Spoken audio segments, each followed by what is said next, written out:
Assembly language. Machine language की तरह assembly language भी प्रत्येक कंप्यूटर के लिए भिन्न होती है। मशीन लैंग्वेज तथा असेंबली लैंग्वेज में मुख्य अंतर यह है कि असेंबली लैंग्वेज में 0 तथा 1 के सतत क्रम के स्थान पर निर्देशों को व्यक्त करने के लिए अक्षरों या चिन्हों का प्रयोग होता है, जिसे नेमोनिक कोड कहते हैं।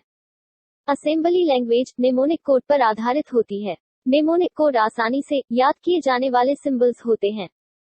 मशीन लैंग्वेज तथा assembly language low level languages हैं जो मशीन की संरचना पर आधारित होती हैं। मशीन लैंग्वेज तथा असेंबली लैंग्वेज प्रोग्रामर की तुलना में मशीन के ज्यादा निकट होती हैं। असेंबली लैंग्वेज में लिखे निर्देशों को कंप्यूटर सीधे नहीं समझ सकते, अतः उन्हें असेंबलर द्वारा मशीन कोड में बदला जाता है। असेंबली लैंग्वेज के लाभ। असेंबली लैंग्वेज मशीनी लैंग्वेज से ज्यादा सरल होती है।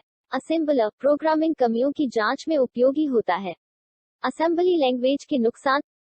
असेंबली लैंग्वेज के प्रोग्राम्स सीधे कार्यान्वित नहीं होते, अतः पहले इन्हें मशीन लैंग्वेज में बदलना होता है।